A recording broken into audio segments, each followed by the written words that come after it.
It was a pretty toxic relationship. This is not gonna work out.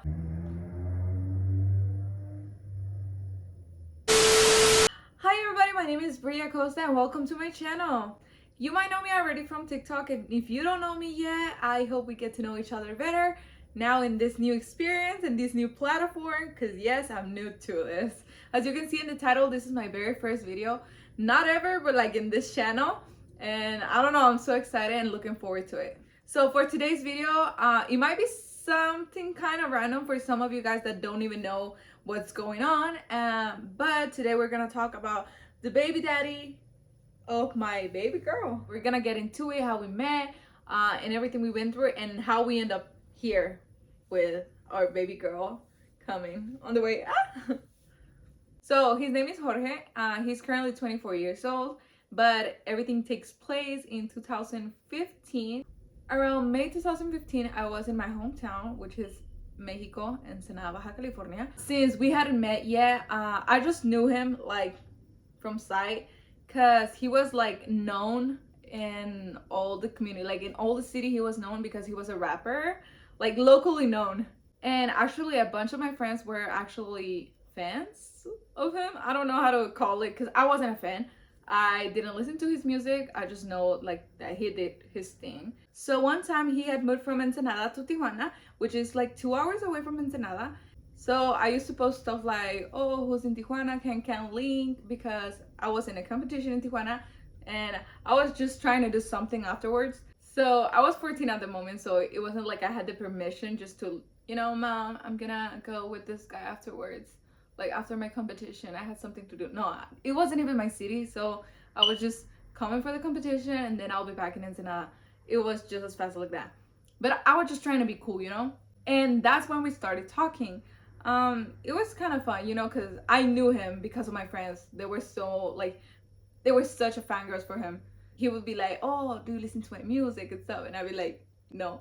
So I told him that I didn't listen to his music. So I was like different and unique, because everybody in the town was like, oh my god, this guy, he's a rapper. And I was like, who are you? So he was interested. We become friends, but we were like always flirting with each other, until we had to meet up. Like we decided to meet up. Like we were always talking, and he was like, you know what, let's meet up and see how things go. Like I just want to get to talk to you face to face. And I was like, sure, why not? And at the moment, I went to a middle school in Ensenada, and I used to get out from school like at 8 p.m, so it was pretty late. So my mom knew that I was talking to this guy, so she was okay with about like him picking me up from school. Since it was pretty late, I know she was just following us with the car, making sure that I was okay. So yeah, that's how the relationship was, like a friendship started. It was never like an actual friendship because we were always flirting with each other. My brother actually didn't like that I was talking to this guy, to Jorge, because he was like, I don't know, he's well known in the town and there's a lot of girls who likes him, and I don't want you to have a bad time with him. But eventually they got to know each other and they got along pretty well. So in the meantime, we were just seeing each other until June. It was June 21st, 2015 when he asked me the question, do you want to be my girlfriend? And of course, without a doubt, I said yes. It all started there. But before we get to this, there were a lot of stuff that happened. We actually dated for about 4 years, which is a lot. We dated since 2015 to 2019, about February, January 2019. In the meantime, in our relationship in 2016, I had my quinceañera because I was 15. We had problems. He was gonna be my main chambelán, but we had just a problem, and I was like, this is not gonna work out. And we kind of broke up. So he was not anymore like my main chambelán. But he was invited to my quinceañera, and there is what this picture is from. We were dating in this picture. We were just like, giving us like a little break. But we talked it out afterwards. Like we had a good time in my quinceañera. We talked it afterwards and we kind of figured it out and we got back together. So about that time, he already like stopped doing music. Like he stopped going to events. So from all the time that we dated from there, which wasn't 4 years exactly, it was like more like 3 years and a half. Um, it was a pretty toxic relationship. It was a cute relationship, but I have to admit it, it was pretty toxic. So we were always like fighting and breaking up with each other, and then the next day we were okay. We were in that routine like over until 2017. Back in 2016, he moved to Tijuana. So he would always go to Ensenada just to, see me or anything. But he was mainly living in Tijuana because he was studying. But we were still like in that toxic relationship that I told you guys about. Because whenever we were together, it was everything fine.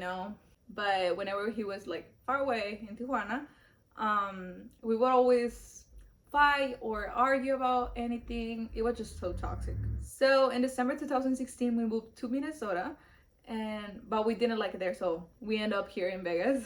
So that's when the actual distant relationship started. So we wouldn't see it in about a month. Like every month I would go.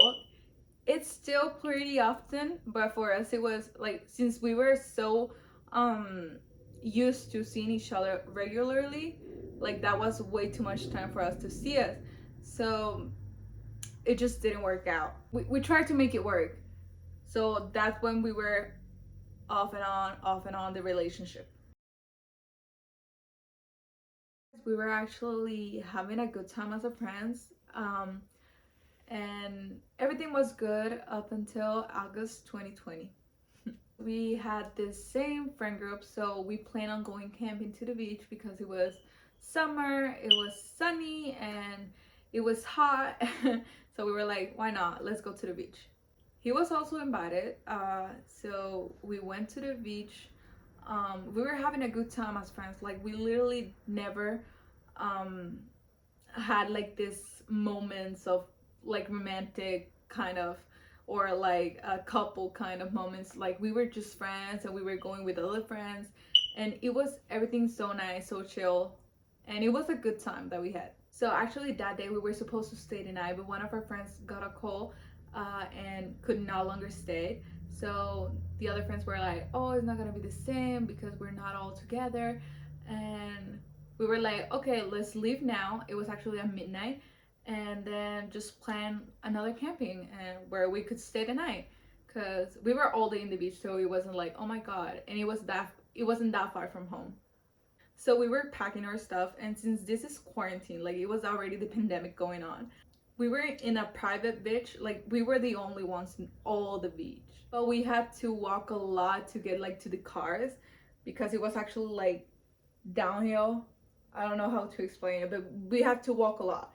We were going up and down because we were packing stuff and getting them to the car. Then me and Jorge finished like getting all our stuff together, and we were helping the others. And it wasn't not a lot of stuff left, so we went to the cars and we were just alone waiting. And one thing led to another, and you know what happened. I got a couple pregnancy tests and they turned out to be positive, as you can see now. So I just called him and I told him about the pregnancy test and everything. And at first he thought it was like a joke or something. He didn't believe it, so he was just like rolling with the conversation. He was like, yeah, we're gonna be parents, oh my god, so excited. So whenever I got into a conclusion, like I do really want to have the baby, I talked to him. I was like, I really want to have the baby, but I don't, like, if you don't want to like be the dad or something, it was fine for me. I was like, I really talked to him, and that's why he started like, okay, are you serious right now? Like, we are actually having a baby. And I was like, yeah, but you don't, like, if you really don't want to be a parent, I won't get mad. Like, you can still see the baby, just not as the dad. You're gonna see the baby, you're gonna be just like another friend of mine. And then he started like, no, like, no, no, no, no, no. You know how my dream was always to be a dad. And now, like, I really want to be involved in the baby's life. I really want to be a dad for my baby. And I just want to take full responsibility. And at the moment, I was like, okay, cool. You're gonna be the dad. Wow. But we weren't still together. Like, we never talked about what's going to happen to us. Like, why are we? like just like the baby's parent or something. Like we never talked about it. The day that I told my dad actually that I was pregnant, that day I had an ultrasound. I had an appointment with the doctor just to get an ultrasound check, make sure everything was good with the baby, and make sure the baby was there and I was not scammed by the pregnancy test. Even that day, we never talked about what's going on between us. But I told him, oh, my sister's gonna have a dinner at this restaurant and I would like you to go, because he was like, I have to talk with your parents. And I was like, okay, this might be a good day, a good idea. But this day I wasn't really feeling well. It wasn't because of the baby, it was because of my appendix surgery that came the next day, but I didn't know yet. So we had to leave early, so we went home, and that's when we started talking about it. He was like, we should try it. And I was like, try what? He was like, we should try like the relationship. We're gonna have a baby and we should try to make it work. Not gonna lie, it was quite shocking because I really never thought of any future together with Jorge again. Like the thought of it, like it was not, like never crossed my mind that we would be together again. Not because I didn't want to, but because I just pushed that thought away whenever, like when we broke up. I was like, okay, never together, I guess. So without like thinking so much, I was like, all right, let's do it. Whenever we decided to like actually try this, like make it work for us, like a relationship as a boyfriend and girlfriend, it was pretty weird the first like weeks because we were not together as an actual couple. Like he would stay with me at the hospital whenever I had my surgery, but it was still pretty like weird for us just to act like a couple when we were just friends like weeks ago. But he was actually so nice with me. He was taking care of me, my post surgery, with all my medication and everything. He was so nice with me. He brought so much memories, and I kind of fell for it again. It's still new to us, like because it's so much different from whenever we were dating when we were, I don't know, younger. But for now, we're happy. We're together. We're actually as a couple, and I'm actually so happy with him right now. I never thought I would say this again. It's working out. It's working out pretty well. We have both matured in so many ways. So I think this is time. This is so much better than before. Can't wait to see what's coming for us. And of course, we have this little baby coming, which I'm 22 weeks pregnant and can't wait to meet her. So this was our story together with the baby daddy. It was kind of summarized. There's a lot of stuff that actually happened, but I can't fit it in just one video. But I don't think it's important to know. Also, my baby girl doesn't have a name yet. I'm still choosing, so if you have any suggestions, put it down below in the comments. So this was it for today, guys. If you like it, please click the like button. And also, if you haven't, please subscribe down below. I don't know what size it is, but please subscribe. Also, let me know in the comments down below what type of content do you want me to do next. And yeah, that was it for today's video, and see you next week. Bye bye.